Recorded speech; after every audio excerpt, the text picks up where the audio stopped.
پیر ہوتے ہیں نا، پیر اولیاء کرام، ان کے لیے جو لفظ استعمال ہوتا ہے مرشد، اس کو سمجھنے کی ضرورت ہے کہ مرشد ہوتا کون ہے۔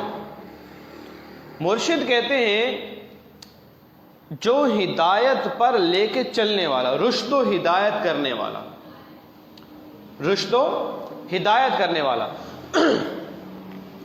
اب جو غوث پاک رحمۃ اللہ تعالی علیہ ان سے پہلے بلکہ سب سے کامل مرشد جو گزرے ہیں، سب سے کامل مرشد، اس کا نام ہے محمد مصطفیٰ صلی اللہ علیہ وسلم، اور سب سے کامل مرید جو گزرا ہے اس کا نام ہے ابو بکر صدیق۔ نہ ان جیسا کوئی مرشد ہوا، نہ اس جیسا کوئی مرید ہوا۔ تو بیسیکلی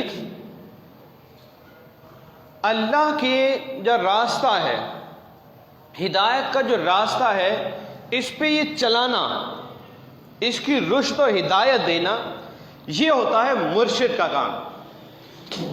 آپ مثال کے طور پر آپ ایک کار ڈرائیور کو بولتے ہیں کہ مجھے لاہور جانا ہے، ٹھیک ہے؟ وہ کار ڈرائیور کبھی کراچی سے نکلا ہی نہیں، نہ ہی اس کو گوگل میپ کا آتا پتا ہے، نہ اس کا یہ دینے کہ میں کسی سے پوچھ کے وہاں جاؤں گا۔ وہ آپ کو اٹھا کے لے کے چلے تو کیا ہوگا؟ تو ہو سکتا ہے کہ آپ کو کوئٹہ کے راستے پہ لے کے جا رہا ہوں اور وہاں سے گھوم کے شاید وہیں پر گھوم رہا ہو۔ کیوں ایسا ہوگا؟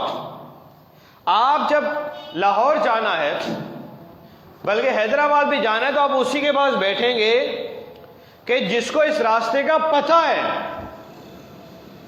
اگر اسے اس راستے کا پتہ نہیں ہے تو آپ کو گمراہ کر دے گا، وہ گمراہ، آپ کی راہ گم کر دے گا۔ ہو سکتا ہے آپ کو گم ہی کر آ جائے، یا کہیں ایسا گھما کے کہ پیٹرول ہی نہ ملے اور آپ کا حال ہی بے حال ہو جائے۔ کیوں ایسا ہو رہا ہے؟ آپ نے اس کو راستے کے لیے چنا کہ جس کو خود ہی راستے کا پتہ نہیں ہے، اور اگر اسے راستے کا پتہ ہے تو پھر اس میں تقسیم کاری ہوگی۔ بٹ ڈرائیور کیسا ماہر ہے، راستوں کی معلومات اس کو کیسی ہے، اور جو ہے کہاں جو ہے وہ گاڑی کس طرح چلانی ہے، اس سب کو جانتا ہے، تو وہ آپ کو ایک فکس ٹائم پہ اچھے انداز سے جو ہے وہ آپ کو جہاں بولیں گے آپ کو پہنچا دے گا۔ یہی حال ایک مرشد اور مرید کا ہے۔ اگر کوئی مرشد بنتا ہے، پیر بنتا ہے، تو وہ کیوں پیر بنے؟ آپ اللہ کے راستے پہ چلنے کے لیے۔ اللہ کا راستہ کون ہے؟ اللہ کا راستہ وہ ہے کہ جو راستہ محبوب کریم صلی اللہ علیہ وسلم نے اپنی امت کو دیا ہے، صراط مستقیم، سیدھا راستہ۔ اب اگر کسی کو علم ہی نہیں ہے اس راستے کا تو پھر کیا کرے گا؟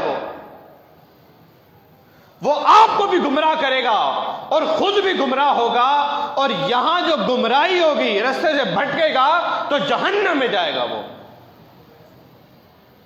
میں اس میں بہت بڑی بات کی آپ سے کہ جس کو چاہا، جو دل چاہا پیر بنا لیا، یا جس کا دل چاہا وہ پیر بنا بیٹھا ہے۔ تو پیر بننے کے لیے کہیں بھی یہ نہیں لکھا کہ پیر کا بیٹا ہی بنے گا، نہیں۔ پیر کی شرائط ہیں، وہ مرشد بن سکتا ہے یا نہیں۔ اگر وہ مرشد بن سکتا ہے تو پھر تو وہ پیر بنے گا، تو وہ انشاءاللہ جنت میں لے کے جائے گا آپ کو۔ لیکن اگر خود ہی گمراہ ہے وہ، تو پھر خود بھی تباہ ہوگا، آپ کو بھی تباہ کر کے رکھ دے گا۔ خواجہ غریب نواز رحمۃ اللہ تعالی علیہ پیروں کے پیر ہیں، وہ سلسلہ چشتیہ کے پیشوا ہیں، وہ واقعی اللہ والے تھے، اللہ کی راہ میں لے کے چلنے والے تھے۔ اب اگر ان کی اولاد میں کوئی ایسا آتا ہے کہ گدی نشین ہونے کا دعویٰ کرتا ہے، لیکن اس کی جو حالت ہے وہ حال ہی بے حال ہے، حال ہی بے حال ہے، خود ہی راستے سے ہٹا ہوا ہے، تو جو اس کے پیچھے جائے گا وہ خود بھی گمراہ ہوگا، اور یہ ساتھ دونوں جو ہے نا گمراہ ہوں گے۔ میں نے مثال اس لیے بھی وہاں کی تھی کہ میں جانتا ہوں بات اس کو، کہ معاذ اللہ صحابی رسول سیدنا امیر معاویہ رضی اللہ تعالی سے بغض رکھنے والا گدی نشین بیٹھا ہوا ہے۔ مجھے وہ بھی وقت یاد ہے کہ راجہ پرویز اشرف ہمارا وزیر اعظم تھا، جب وہاں گیا اس نے ملنے سے انکار کر دیا کہ یہ پاکستانی وزیر اعظم ہے، اس لیے یہ معافی مانگے جو انہوں نے انڈین فوجیوں کو مارا ہے، جو بھی اس نے اس طرح کی بات کی۔ اب آپ بتائیں یہ پیر بننے کے قابل ہے؟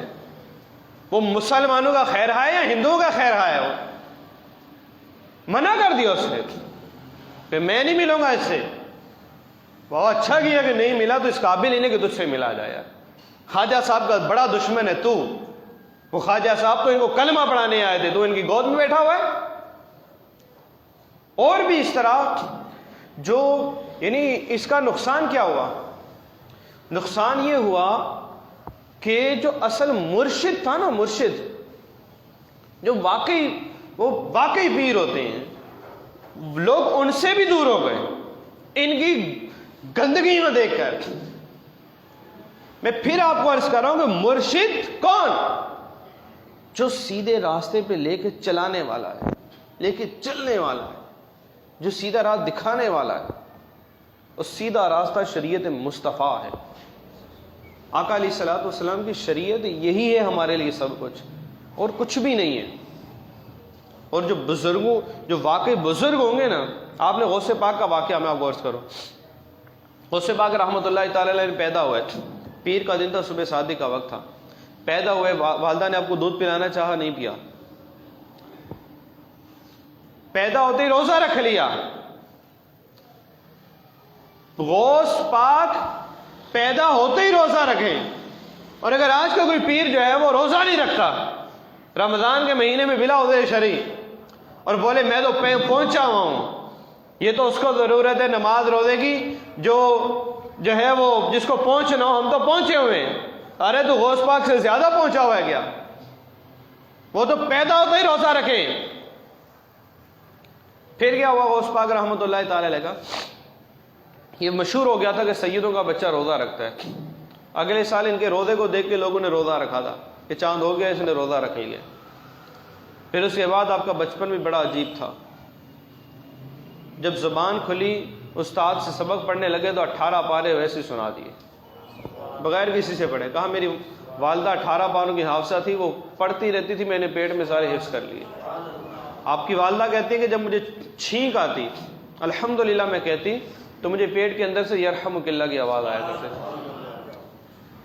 ارے شریعت پر چلنا یہ پیر کا پہلا سمجھیں کہ دروازہ ہے، اس سے انٹر ہوگا تو آگے کہیں لے کے جائے گا نا۔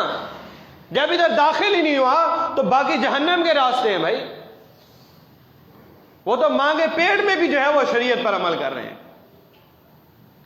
پھر کیا ہوا؟ غوث پاک رحمۃ اللہ تعالی علیہ فرماتے جب میں مدرسے جاتا تو آواز آتی، اللہ کے ولی کو جگہ دے دو، اللہ کے ولی کو جگہ دے دو، یہ آواز آیا کرتی۔ فرماتے میں